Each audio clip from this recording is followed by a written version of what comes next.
നമസ്കാരം. ചർച്ചകളിലൊന്നും ഫലം കാണാതെ പശ്ചിമേഷ്യൻ സംഘർഷം വീണ്ടും പുകയുകയാണ്. വീണ്ടും മേഖലയിൽ ആക്രമണ ഭീഷണിയുമായി ഇറാൻ മുന്നോട്ട് വരുമ്പോൾ ലക്ഷ്യങ്ങളെല്ലാം നേടിയെന്ന അവകാശവാദം ഉന്നയിക്കുകയും വേണ്ടിവന്നാൽ ഇറാനിൽ ആണവായുധം പ്രയോഗിക്കുമെന്ന മറുഭീഷണിയും മുഴക്കി അമേരിക്കൻ പ്രസിഡന്റ് ഡൊണാൾഡ് ട്രംപും സജീവമാണ്. ഹോർമുസ് എന്ന വജ്രായുധവുമായി ഇറാൻ ലോകരാജ്യങ്ങളെ അമേരിക്കയ്ക്കെതിരെ തിരിക്കുമോ? ഇറാനെ മുച്ചൂടും മുടിപ്പിക്കാൻ അമേരിക്ക മടിക്കില്ല എന്ന ട്രംപിന്റെ പ്രഖ്യാപനം വീണ്ടും ഒരു ഹിരോഷിമ ഈ മേഖലയിൽ സൃഷ്ടിക്കുമോ? ഈ വിഷയങ്ങളാണ് ഇന്നത്തെ 4 മണി ചർച്ചയിൽ നമ്മൾ വിശദമായി പരിശോധിക്കുന്നത്. നമ്മളോടൊപ്പം അന്താരാഷ്ട്ര നിരീക്ഷകരായ ഡോക്ടർ അഭിലാഷ് ജി രമേശും ഡോക്ടർ ജോസ് ജോൺ മല്ലികശ്ശേരിയും ചേരുന്നു. ഡോക്ടർ അഭിലാഷ്, സമാധാന ചർച്ചകൾ അനന്തമായി നീളുകയാണ്. നമുക്കറിയാം പലതരത്തിലുള്ള ചർച്ചകളും കാര്യങ്ങളും ഒക്കെ പല രാജ്യങ്ങളുടെ നേതൃത്വത്തിൽ നടന്നു കഴിഞ്ഞു. എന്നാൽ എവിടെയും സമാധാനം യാഥാർത്ഥ്യമാകുന്നില്ല. നേതാക്കന്മാരെല്ലാം ഓരോന്നായി തീർന്നിട്ടും ഇറാന് ഇപ്പോഴും ഇറാനിലെ ആ ഒരു സാമ്പത്തിക അവസ്ഥയും അല്ലെങ്കിൽ ഇറാനിലെ ഒരു സാഹചര്യം എല്ലാം ഇറാൻ എന്ന് പറയുന്ന ഒരു നാട് തന്നെ ഭൂരിഭാഗവും മുച്ചൂടും മുടിപ്പിച്ചു കഴിഞ്ഞിട്ടും എന്തുകൊണ്ടായിരിക്കാം വിട്ടുകൊടുക്കില്ല എന്ന ഒരു കോൺഫിഡൻസിൽ ഇപ്പോഴും ഇറാൻ മറ്റു രാജ്യങ്ങളെ അറ്റാക്ക് ചെയ്യുന്നതിന്റെ പിന്നിലുള്ള ഒരു കാരണം അത് എന്തായിരിക്കാം? എന്താണ് അങ്ങയുടെ ഒരു നിരീക്ഷണം? നിലവിൽ ഇറാനിലെ പ്രസിഡൻഷ്യൽ ഭരണകൂടവും മിലിറ്ററി സ്ട്രക്ചറും രണ്ടും തമ്മിൽ വേർപിരിഞ്ഞു കഴിഞ്ഞു. ഈ വേർപിരിഞ്ഞതിന് ശേഷം നടക്കുന്നത് എന്താണെന്ന് വെച്ച് കഴിഞ്ഞാൽ IRGC അവരുടെ ഹാർഡ് ലൈനറായിട്ടുള്ള കമാൻഡേഴ്സിനൊപ്പം നിന്നുകൊണ്ട് അവശിഷ്ട IRGCയെ പല ഭാഗങ്ങളിൽ നിന്ന് അവരുടെ പ്രാദേശിക യൂണിറ്റുകൾക്ക് അനന്തമായിട്ടുള്ള അറ്റാക്കിനുള്ള കമാൻഡുകൾ അല്ലെങ്കിൽ ഉത്തരവുകൾ നൽകിക്കൊണ്ട് ചെറിയ തോതിലുള്ള സംഘർഷങ്ങൾ സൃഷ്ടിക്കാനുള്ള ശ്രമത്തിൽ മാത്രമാണ്.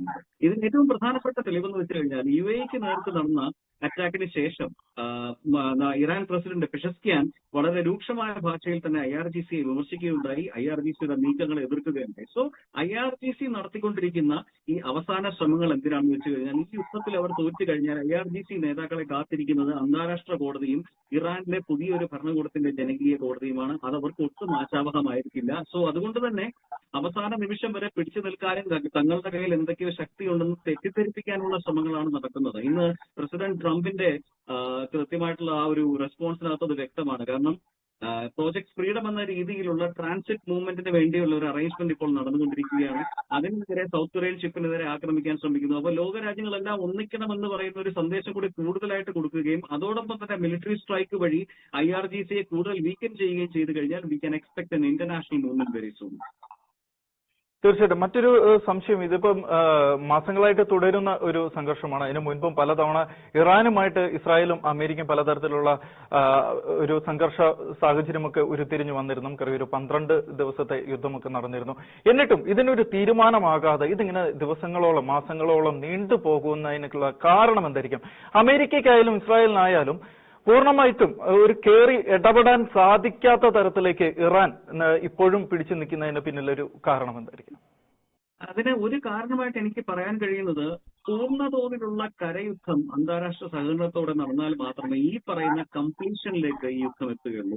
ഇല്ലാത്ത പക്ഷം ചെറുതോതിലുള്ള ഇത്തരത്തിലുള്ള പൊട്ടിത്തെറികൾ അല്ലെങ്കിൽ സ്കമിഷസ് എന്ന് നമ്മൾ പറയുന്ന രീതിയിലുള്ള ഇത്തരം പൊട്ടിത്തെറികൾ ഇടയ്ക്കിടയ്ക്ക് ഉണ്ടായിക്കൊണ്ടേയിരിക്കും. സോ IRGCയുടെ സ്ട്രക്ചറിനെ പരിപൂർണമായിട്ട് ഇല്ലാതാക്കണമെന്നുണ്ടെങ്കിൽ ബൂട്ട്സ് ഓൺ ദ ഗ്രൗണ്ട് എന്ന് പറയുന്ന അല്പം റിസ്ക് ഉള്ള ഒരു മിഷനിലേക്ക് US-ഉം ഇസ്രായേലും മറ്റ് സഖ്യകക്ഷികൾ വരുന്നെങ്കിൽ അവരും ചേർന്ന് പോകേണ്ട ഒരു സാഹചര്യം ഇവിടെ ഉണ്ട്. കാരണം ഈ ഒളിഞ്ഞു നിന്ന് ആക്രമിക്കുന്നവരെ നമുക്ക് പെട്ടെന്ന് കണ്ടുപിടിക്കാനോ അല്ലെങ്കിൽ ലൊക്കേറ്റ് ചെയ്ത് എലിമിനേറ്റ് ചെയ്യാനൊക്കെ വളരെ ബുദ്ധിമുട്ടുള്ള കാര്യമാണ്. സോ അപ്പം അത്തരമൊരു സാധ്യതയിലേക്ക് പോകുന്നതിന് തൊട്ട് മുമ്പായിട്ട് ഇവർ ഇപ്പോൾ ചെയ്തിട്ടുള്ള വെച്ച് കഴിഞ്ഞാൽ IRGCയെ എക്കണോമിക് ആയിട്ടും കൂടി വരിഞ്ഞു മുറുക്കുകയാണ്. അതായത് എക്കണോമിക് ക്യൂറി എന്ന പ്രോഗ്രാം കൂടെ സൈമൾട്ടേനിയസ് ആയിട്ട് ഇതിനോടൊപ്പം നടക്കുകയാണ്. സോ രണ്ട് രീതിയിൽ നോക്കുമ്പോഴും ഇപ്പം IRGCയെ സംബന്ധിച്ച് അവർക്ക് പട്ടാളക്കാർക്ക് ശമ്പളം കൊടുക്കാനില്ലാത്ത അവസ്ഥയിലാണ്. അവരുടെ ഖാർഗ് ഐലൻഡിലെ അവരുടെ റിഫൈനിങ് കപ്പാസിറ്റി നിറഞ്ഞു കവിഞ്ഞിരിക്കുന്നു. അപ്പം ഒരു ദിവസം 170 മില്യൺ പെർ ഡേ എങ്കിലുമുള്ള നഷ്ടം സഹിച്ചുകൊണ്ടാണ് ഈ പറയുന്ന ഈ IRGCയുടെ ബാക്കി നിൽക്കുന്ന ഘടകങ്ങൾ ഇപ്പോൾ അവരുടെ രീതിയിലുള്ള ചെറിയ ആക്രമണങ്ങൾ നടത്തിയിട്ട് സ്വന്തം നിലനിൽപ്പിന് വേണ്ടിയുള്ള ശ്രമം നടത്തുന്നു. തീർച്ചയായിട്ടും. ഡോക്ടർ ജോസ് ജോൺ മല്ലികശ്ശേരി, ഇപ്പം നമുക്കറിയാം ഏറ്റവും ഒടുവിലായിട്ട് അമേരിക്കൻ പ്രസിഡന്റ് ഡൊണാൾഡ് ട്രംപ് മുന്നറിയിപ്പ് നൽകിയിരിക്കുകയാണ്. അമേരിക്കൻ കപ്പലുകളെ ഏതെങ്കിലും തരത്തിൽ ലക്ഷ്യം വെച്ചു കഴിഞ്ഞാൽ ഇറാനെ ഭൂമുഖത്തു നിന്നും തുടച്ചു നീക്കുമെന്നുള്ള ഒരു മുന്നറിയിപ്പ് ഇപ്പോൾ ട്രംപ് നൽകിയിരിക്കുകയാണ്. എന്നാൽ ഈ മുന്നറിയിപ്പുകളൊക്കെ പലതവണ നൽകിയിട്ടും പലതരത്തിലുള്ള ഇടപെടലുകളൊക്കെ നടത്തിയിട്ടും ആക്രമണം മുന്നോട്ട് പോകുമ്പോഴും ഇന്നലെയാണെങ്കിൽ പോലും ഒമാൻ, UAE പോലുള്ള ഗൾഫ് രാജ്യങ്ങളിലേക്ക് ഇറാൻ വീണ്ടും ആക്രമണങ്ങൾ നടത്തുന്ന സാഹചര്യമൊക്കെ ഉണ്ടായിരുന്നു. UAEയുടെ ഒരു എണ്ണക്കപ്പലിനെ അറ്റാക്ക് ചെയ്തിരുന്നു. എന്നാൽ വീണ്ടും കൊല്ലാനും ചാകാനും തയ്യാറാണ് എന്ന് പറഞ്ഞുകൊണ്ട് അല്ലെങ്കിൽ പറയാതെ പറഞ്ഞുകൊണ്ട് ഇറാൻ UAE അടക്കമുള്ള ഇപ്പോൾ നമ്മൾ പറഞ്ഞു നിർത്തിയ പോലെ UAE അടക്കമുള്ള രാജ്യങ്ങൾക്ക് നേരെ വീണ്ടും ഒരു ആക്രമണത്തിന് മുതിരുന്നത് എന്തുകൊണ്ടായിരിക്കാം? ഇനി പശ്ചിമേഷ്യയിൽ എന്തായിരിക്കാം ശരിക്കും സംഭവിക്കാൻ പോകുന്നത്? ഇപ്പൊ നമുക്കറിയാം പാകിസ്ഥാൻ ഒരു കാരണമില്ലാതെ നമ്മുടെ ഇന്ത്യനെ അറ്റാക്ക് ചെയ്തപ്പോൾ ഇന്ത്യ നടത്തിയ വലിയൊരു തിരിച്ചടിയായിരുന്നു സർജിക്കൽ സ്ട്രൈക്ക്. അതുപോലെ ഒരു ഗതികെട്ട അവസാനം ഒരു സർജിക്കൽ സ്ട്രൈക്കിലേക്ക് അമേരിക്ക കടക്കാൻ സാധ്യതയുണ്ടോ? സർജിക്കൽ സ്ട്രൈക്ക് ഒക്കെ കഴിഞ്ഞല്ലോ. ഇതിന്റെ പേര് ഭീകരവാദം എന്നാണ്. ഭീകരവാദം എന്ന് പറയുന്നത് അത് തലച്ചോറിനകത്ത് പ്രാന്ത് കയറിയതാണ്. പ്രാന്തൻ നായയുടെ മാതിരിയാണ്. അതിന് കോമൺ സെൻസ് ഇല്ല. നിങ്ങൾക്ക് കോമൺ സെൻസ് ഉള്ള ആളുകൾ തമ്മിൽ യുദ്ധം ചെയ്യുമ്പോൾ എപ്പോഴും അവരുടെ പിന്നിൽ നിൽക്കുന്ന ആളുകളെ കുറിച്ചൊരു ചിന്തയുണ്ടാവും. ഒരു രാജ്യം യുദ്ധത്തിൽ ഇറങ്ങുമ്പോൾ ആ യുദ്ധത്തിൽ ഇറങ്ങുന്ന രാജ്യത്തിന്റെ അഡ്മിനിസ്ട്രേഷന് തന്റെ അല്ലെങ്കിൽ തങ്ങളുടെ പരിഗണനയിലുള്ള ജനത്തെ കുറിച്ചൊരു ചിന്തയുണ്ടാവും. ഇവിടെ ഇറാനിൽ യുദ്ധം ചെയ്യുന്ന IRGC എന്ന് പറയുന്ന സംഘടന അതൊരു ആത്മഹത്യാ സംഘടനയാണ്. അവരെ സംബന്ധിച്ച് അവരുടെ രാജ്യത്തെ ജനത്തെക്കുറിച്ച് അവർക്ക് യാതൊരു വീണ്ടും വിചാരമില്ല. അവരുടെ രാജ്യത്തെ ജനങ്ങൾ മുഴുവൻ ചത്തൊടുങ്ങിയാലും ഇനി IRGC തന്നെ ചത്തൊടുങ്ങിയാലും ലോകത്തിലുള്ള ജൂതന്മാരെ മുഴുവൻ കൊന്നു തീർക്കണം, അമേരിക്കയെ തീർക്കണം, ഇസ്രായേലിനെ തീർക്കണം. ഇത് അവർ ഭരണത്തിലേറുന്ന സമയത്ത് അവർ ചെയ്തിട്ടുള്ള സത്യപ്രതിജ്ഞയാണ്. അത് ഒരു അവരെ സംബന്ധിച്ച് അവരുടെ ദൈവം എന്ന് വിളിക്കുന്ന ആളുടെ മുൻപിലുള്ള പ്രതിജ്ഞയാണ്. അത് നിറവേറ്റാൻ വേണ്ടിയുള്ള IRGCയുടെ അവസാനത്തെ ശ്രമമാണ്. നിങ്ങൾ ഞങ്ങളെ ഒന്ന് കൊന്നു തരും എന്ന് പറഞ്ഞിട്ടുള്ള IRGCയുടെ അവസാന ശ്രമമാണ് ഇപ്പം നമ്മൾ കണ്ടുകൊണ്ടിരിക്കുന്നത്. അപ്പൊ അതുകൊണ്ടാണ് ട്രംപ് പറഞ്ഞത് ഇവരുടെയിലുള്ള 4 കുഞ്ഞു ബോട്ട് മാത്രമാണ്. അദ്ദേഹം പറഞ്ഞു അവിടെ സ്പീഡ് ബോട്ടൊന്നും ഞാൻ കണ്ടില്ല, ഞാനവിടെ കണ്ടത് 3-4 കുഞ്ഞു ബോട്ടുകളെയാണ്. 6 എണ്ണത്തെ ഞങ്ങൾ വെടിവെച്ച് മുക്കിയിട്ടുണ്ട്. അപ്പൊ ഇനിയും ഇത്തരം സാധനം കൊണ്ട് വന്നു കഴിഞ്ഞാൽ ഞങ്ങളുടെ കപ്പൽ മുക്കിയില്ല. അത് ഉറപ്പാണല്ലോ. അവരുടെ കപ്പലിറങ്ങും. ഇതുവരെ അമേരിക്ക വേണ്ടതെന്ന് തോന്നിയിട്ടില്ല. അമേരിക്കയ്ക്ക് വേണ്ടതെന്ന് തോന്നിയിട്ടുണ്ടെങ്കിൽ പണ്ടേ പണിമെടുക്കരുത്. അമേരിക്കയെ സംബന്ധിച്ച് അവരുടെ സൈനിക താവളങ്ങളിലൊക്കെ അത്യാവശ്യം അവർക്ക് ആക്രമണങ്ങൾ സംഘടിപ്പിക്കാൻ സാധിച്ചിട്ടുണ്ട് എന്നുള്ളത് നേരാണ്. പക്ഷെ അവരുടെ പ്രധാനപ്പെട്ട നേവൽ ഷിപ്പുകളൊന്നും തൊടാൻ ഇതുവരെ ഇറാനെ കൊണ്ട് സാധിച്ചിട്ടില്ല. കാരണം അങ്ങനെ തൊട്ട് എളുപ്പമുള്ള കാര്യമല്ല. ഒരു മിസൈലിലൊന്നും അതിനെ സാധാരണഗതിയിൽ സമീപിക്കാനാവില്ല. അപ്പൊ അത്തരത്തിൽ ചെയ്യുന്ന ഒരു കാര്യം ഒരു ആത്മഹത്യാ സ്ക്വാഡാണ്. എന്ത് ചെയ്യാനും അവർ മടിക്ക് പോയില്ല. അവരെ കൊണ്ട് പറ്റുന്ന എന്തും അവർ ചെയ്യും. തിരിച്ചെന്ത് കിട്ടുന്നു എന്നുള്ളത് അവരെ സംബന്ധിച്ച് വിഷയമല്ല. അപ്പൊ ഇത് ഗറില്ല ആക്രമണത്തിന്റെ അപ്പുറത്തേക്കുള്ള ഒരു സംഗതി. നമ്മൾ ഗറില്ല ആക്രമണം എന്ന് പറയുന്ന കാര്യം വിയറ്റ്നാമിൽ നമ്മൾ കണ്ടത് അല്ലെങ്കിൽ ശ്രീലങ്കയിലെ തമിഴ് പുലികൾ ചെയ്തത് ഗറില്ല ആക്രമണങ്ങളാണ്. ഗറില്ല ആക്രമണങ്ങളെ കണ്ടെയ്ൻ ചെയ്യാനാവില്ല. കാരണം അത് ഏതെങ്കിലും പൊത്തിൽ ഒളിച്ചിരുന്നോണ്ടാണ് ഈ ചെയ്യുന്നത്. ഇപ്പൊ ഇറാനെ സംബന്ധിച്ചാണെങ്കിൽ പോലും ഇറാൻ ഈ പറയുന്ന ബോട്ടുകളെ ഹോർമുസ് കടലിടുക്കിൽ അവരുടെ ഉള്ള ദ്വീപുകൾക്കുള്ളിൽ പൊത്തുകളുണ്ട്. ആ പൊത്തുകളിലുള്ളിലാണ് ഈ സാധനം ഒളിപ്പിച്ചിട്ടുള്ളത്. അതുകൊണ്ട് മേലെ നിന്നും ഇങ്ങനെ കണ്ടുപിടിക്കാൻ പറ്റില്ല. ഇത് പുറത്തേക്ക് വരുന്ന സമയത്ത് ഹെലികോപ്റ്റർ ഉപയോഗിച്ച് ഡിറ്റക്ട് നശിപ്പിക്കാനേ പറ്റുള്ളൂ. അപ്പം ഒരു അവസാന ശ്രമത്തിൽ ഈ സ്റ്റാൽമേറ്റ് എന്ന് പറയുന്ന സംഗതി ഇപ്പൊ വെടിനിർത്തൽ എന്ന പേരിൽ സംഭവിക്കുന്ന കാര്യം വെടിനിർത്തൽ എന്ന് പറയാൻ പറ്റില്ല. കാരണം ഇറാനെ പൊതിഞ്ഞു കെട്ടി വെച്ചിരിക്കുകയാണ്. അത് വെടിനിർത്തലല്ല, യുദ്ധം തന്നെയാണ്. ഇറാനെ പൊതിഞ്ഞു കെട്ടി വെച്ചു. അപ്പൊ എന്നിട്ടും ഇറാന്റെ ഭാഗത്ത് നിന്ന് പോസിറ്റീവായിട്ടുള്ള പ്രതികരണം ഉണ്ടാവുന്നില്ല. അതിന് കാരണം മുൻപ് സുഹൃത്ത് പറഞ്ഞതുപോലെ ഇറാൻ തീരുമാനമെടുക്കാൻ ആളില്ല എന്നുള്ളതാണ്. IRGC എന്ന് പറയുന്ന പട്ടാളത്തിന്റെ തോക്കിൻ മുറിയിലാണ് ഭരണകൂടവും ജനവും നിൽക്കുന്നത്. നേരെ മറിച്ച് ഈ തോക്കിൻ മുറിയിൽ നിർത്തിയിട്ടുള്ളവർക്ക് രാജ്യത്തെക്കുറിച്ച് യാതൊരു താല്പര്യമില്ല. രാജ്യത്തെക്കുറിച്ച് താല്പര്യമുള്ള പൊളിറ്റിക്കൽ അഡ്മിനിസ്ട്രേഷന് പെഷേസ്കിയാൻ നയിക്കുന്ന അഡ്മിനിസ്ട്രേഷന് യാതൊരു വോയിസും ഇല്ല. കാരണം അയാളും തോക്കിൻ മുറിയിലാണ്. പട്ടാളവും ഭരണകൂടവും 2 ഭാഗത്തായി കഴിഞ്ഞാൽ സംഭവിക്കുന്ന കാര്യമാണിത്. പട്ടാളം ഇതിനെ നിയന്ത്രിക്കുന്നു. പട്ടാളത്തിന് യാതൊരു ബോധമില്ലാത്ത ഇത് ഫോർമലായിട്ട് എഡ്യൂക്കേഷൻ പോലും കിട്ടിയിട്ടില്ല. മതവിദ്യാഭ്യാസം കിട്ടിയ തീവ്രവാദികളായിട്ടുള്ള ഭീകരവാദികളായിട്ടുള്ള ആത്മഹത്യാവാദികളായിട്ടുള്ള ആളുകൾ മരിച്ച ദൈവത്തിനടുത്തേക്ക് പോകണം, അവിടെ നിന്ന് കിട്ടുന്ന സൗഭാഗ്യങ്ങൾ അനുഭവിക്കണം എന്ന ഒറ്റ ചിന്തയോടെ നിൽക്കുന്ന കൂട്ടർ. തങ്ങളുടെ തലപ്പത്തുണ്ടായിരുന്ന ആളുടെ തല ഇവർ വെട്ടി. ഇനി തങ്ങൾക്ക് മരിച്ചാൽ മതി, അല്ലെങ്കിൽ തങ്ങൾ അവരെ കൊല്ലും.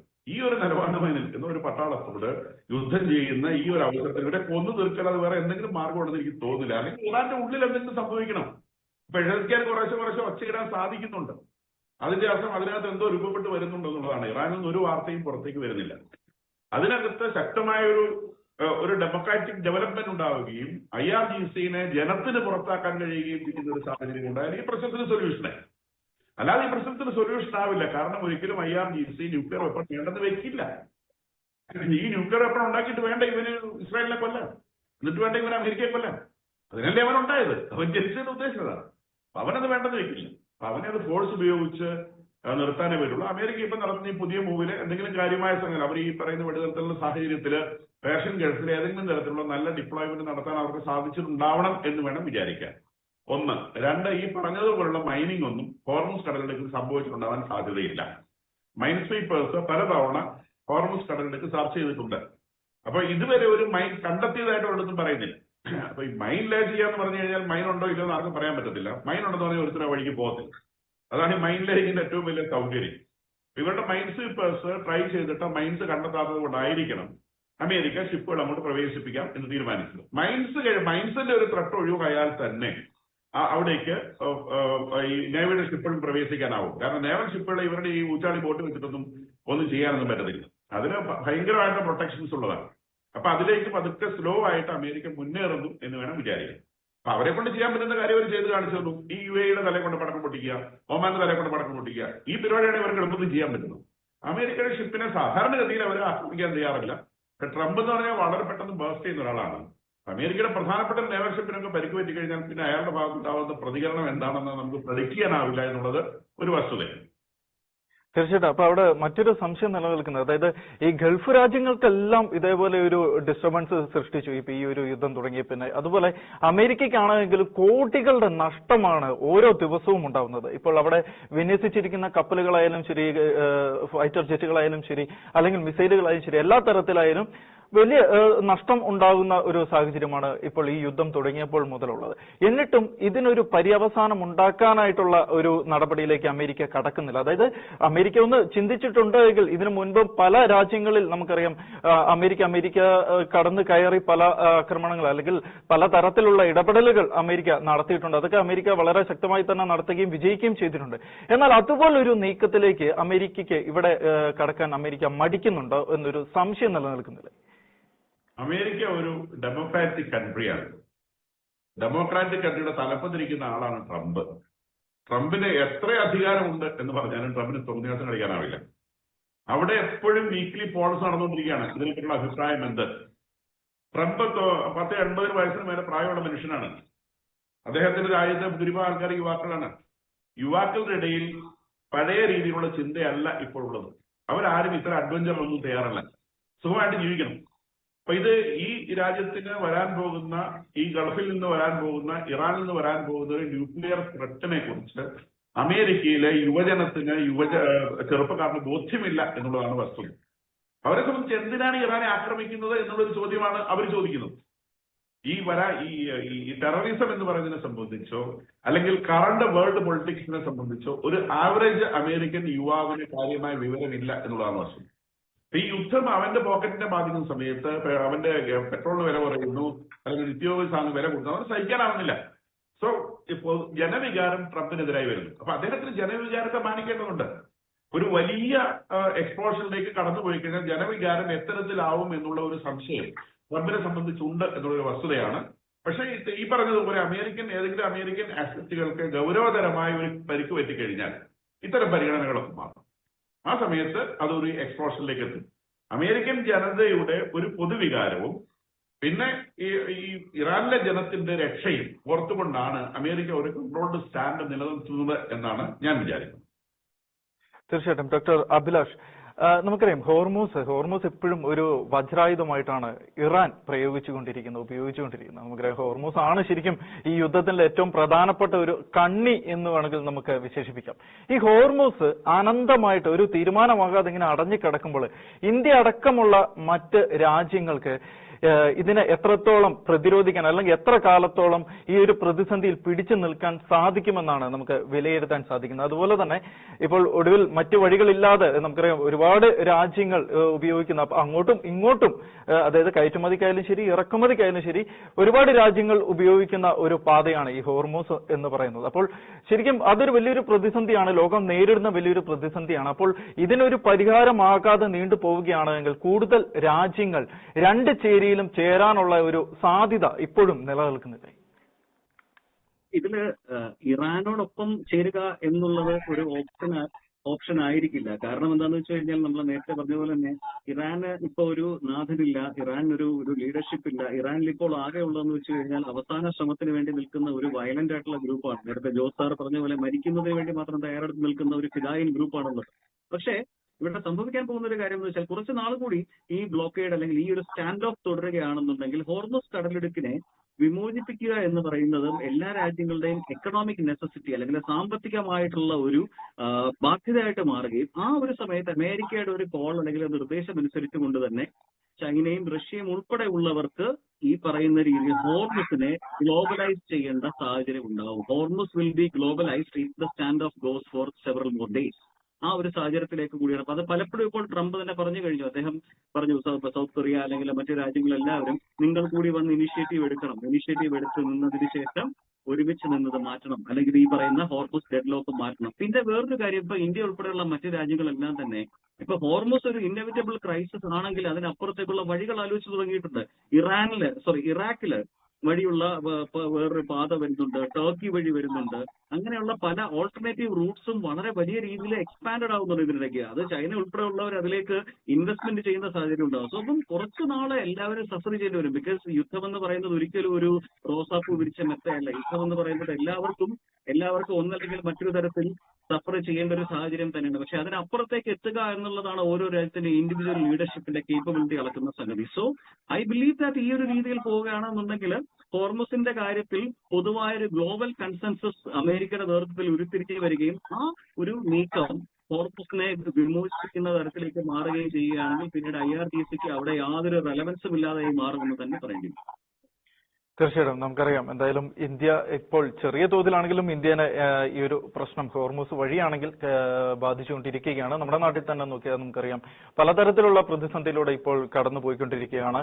ഈ ബുധനാഴ്ച നാളെ ഒരു സമരം, ഹോട്ടൽ സംവിധാനത്തിന്റെ നേതൃത്വത്തിൽ ഒരു സമരമൊക്കെ വരാൻ പോകുന്നുവെന്നാണ് നമുക്ക് അറിയാൻ സാധിക്കുന്നത്. എന്തായാലും ഈ ഒരു പ്രശ്നം ശരിക്കും ലോകം മുഴുവനും ചെറിയ തോതിലായാലും ശരി, അല്ലെങ്കിൽ കൂടുതൽ ദിവസങ്ങൾ കടക്കുന്തോറും വലിയ തോതിലേക്ക് അത് മാറാനുള്ള ഒരു സാധ്യത നിലനിൽക്കുന്നുണ്ട്.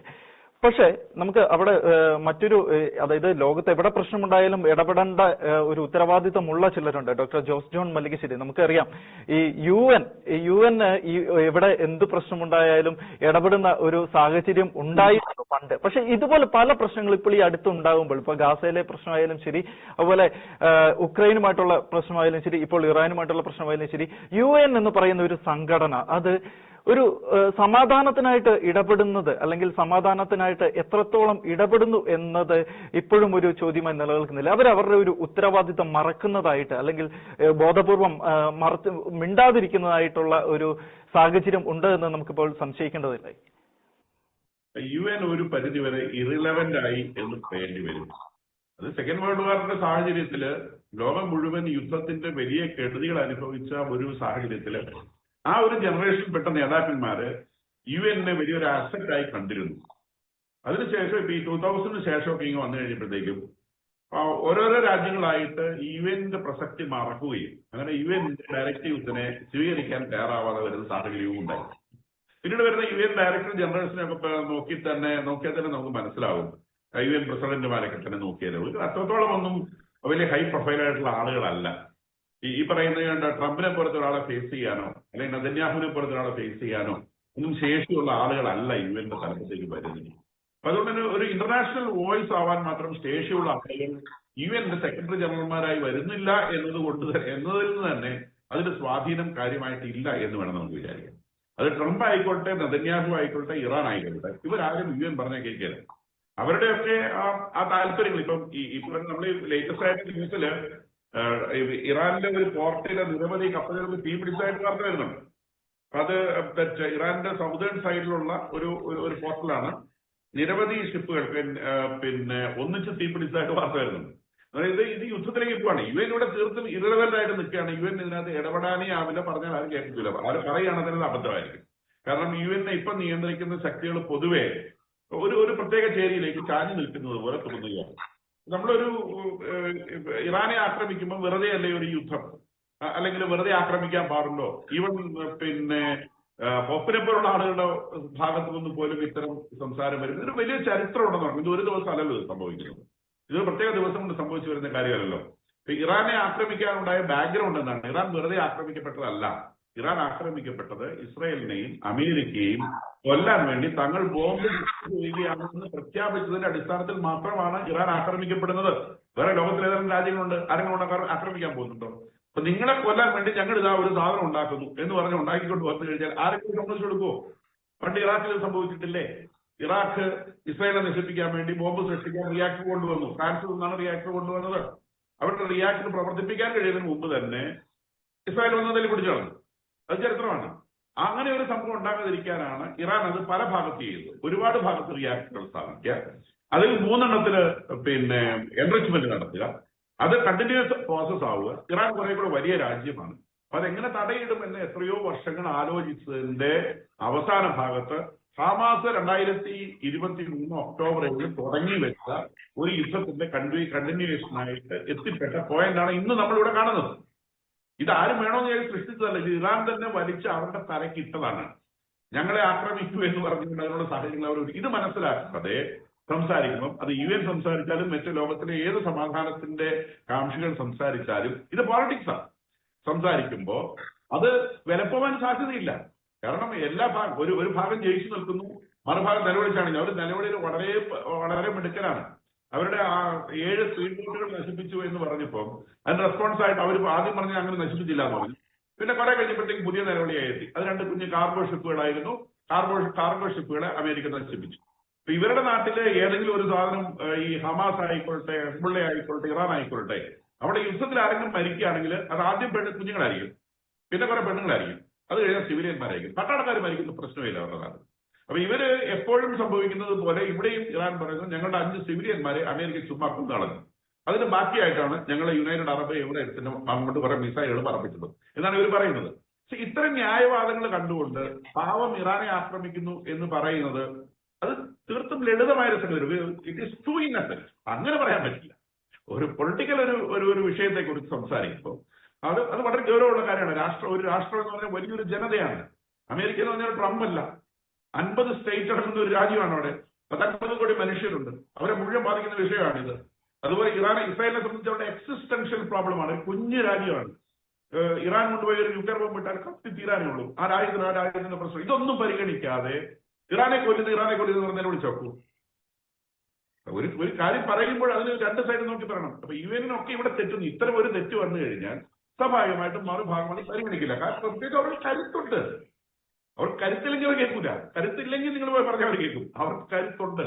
അവരെ വരെ പഠിപ്പിക്കാൻ പറ്റും.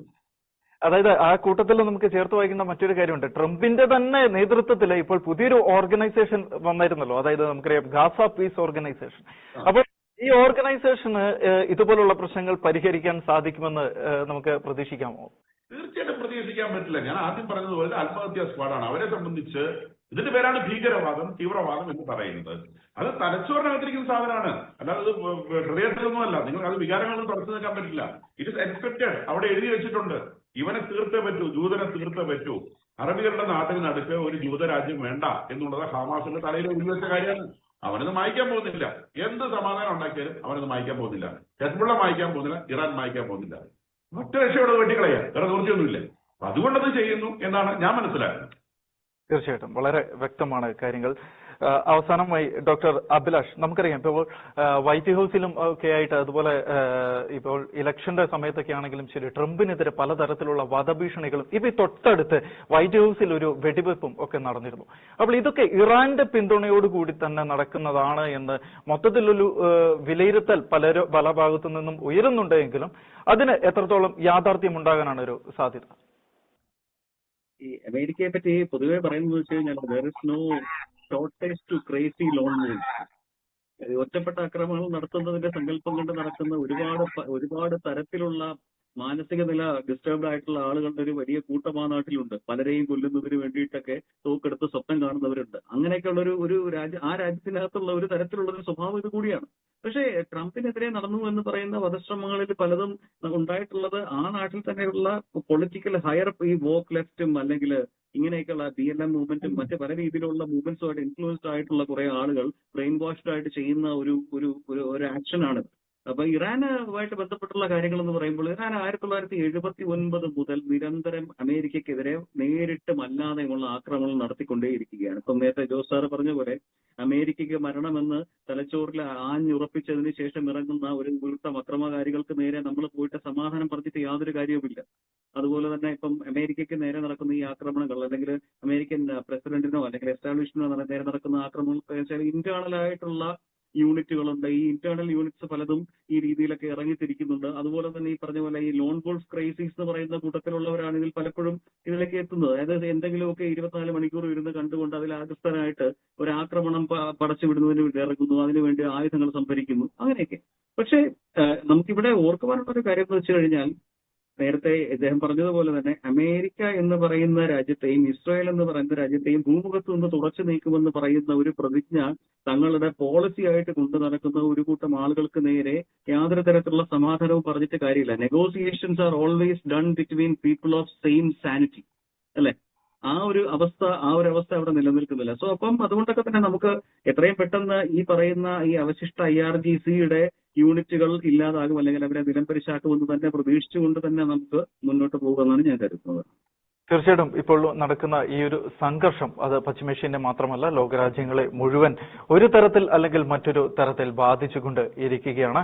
ഇതുപോലെ ലോകം മുഴുവനും സ്പ്രെഡ് ആവുന്ന അല്ലെങ്കിൽ ലോകം മുഴുവനും നേരിടുന്ന ഒരു യുദ്ധം ഈ അടുത്ത കാലത്ത് ഉണ്ടായിട്ടുണ്ടോ എന്നുള്ള കാര്യം ഒരു സംശയം തന്നെയാണ്. ശരിക്കും ഇപ്പോൾ യുക്രൈനുമായിട്ടുള്ള റഷ്യയുടെ പ്രശ്നമാണെങ്കിൽ പോലും ഡയറക്റ്റ് മറ്റ് രാജ്യങ്ങളെ, ഒരുപാട് രാജ്യങ്ങളെ ബാധിക്കുന്ന തരത്തിലേക്ക് കാര്യങ്ങൾ എത്തുന്നില്ല. അത് മറ്റൊരു വഴിക്ക് വളഞ്ഞ രീതിയിൽ ബാധിക്കുന്നുണ്ട് എങ്കിൽ പോലും ഡയറക്റ്റ് ആയിട്ട് ഹിറ്റ് ചെയ്യുന്ന തരത്തിലേക്ക് ഉണ്ട് എന്ന് നമുക്ക് വിലയിരുത്താൻ സാധിക്കത്തില്ല. പക്ഷേ ഇറാനുമായിട്ടുള്ള ഒരു പ്രശ്നം എന്ന് പറയുമ്പോൾ, അല്ലെങ്കിൽ ഈ പശ്ചിമേഷ്യയിൽ നടക്കുന്ന ഒരു സംഘർഷം എന്ന് പറയുമ്പോൾ, അത് പശ്ചിമേഷ്യയിൽ നിലനിൽക്കുന്ന ഒരുപാട് GCC രാജ്യങ്ങളെയും അവിടെ ജോലി ചെയ്യുന്ന ഇന്ത്യക്കാരും മലയാളികളും അടക്കമുള്ള ജനങ്ങളെയും, അതുപോലെ ഈ ഹോർമൂസ് ബ്ലോക്ക് ചെയ്യുന്നത് വഴി ഹോർമൂസിലൂടെ കടന്നു വരുന്ന കപ്പലുകൾ ലഭിക്കാതെ വരുന്ന, അല്ലെങ്കിൽ അവിടെ നിന്നുള്ള ആവശ്യ സാധനങ്ങൾ ലഭിക്കാതെ വരുന്നത് വഴി ഏഷ്യൻ രാജ്യങ്ങളെ നേരിട്ട് ഹിറ്റ് ചെയ്യുന്ന തരത്തിലേക്കുമൊക്കെ കാര്യങ്ങൾ പോയിക്കൊണ്ടിരിക്കുകയാണ്. എന്തായാലും പ്രശ്നങ്ങൾക്കൊക്കെ എത്രയും പെട്ടെന്ന് ഒരു പരിഹാരമാവട്ടെ. പശ്ചിമേഷ്യയിൽ നിന്നല്ല ലോകം മുഴുവനും സമാധാനം കൊണ്ടുവരുവാനായിട്ട് നമ്മുടെ നേതാക്കന്മാർക്കും നമ്മുടെ ലോകരാജ്യങ്ങൾക്കും ഒക്കെ സാധിക്കട്ടെ എന്ന് നമുക്ക് പ്രത്യാശിക്കാം. ഇന്നത്തെ 4 മണി ചർച്ച ഇവിടെ അവസാനിക്കുകയാണ്. ചർച്ചയിൽ പങ്കുചേർന്ന അതിഥികൾക്കും പ്രിയ പ്രേക്ഷകർക്കും നന്ദി.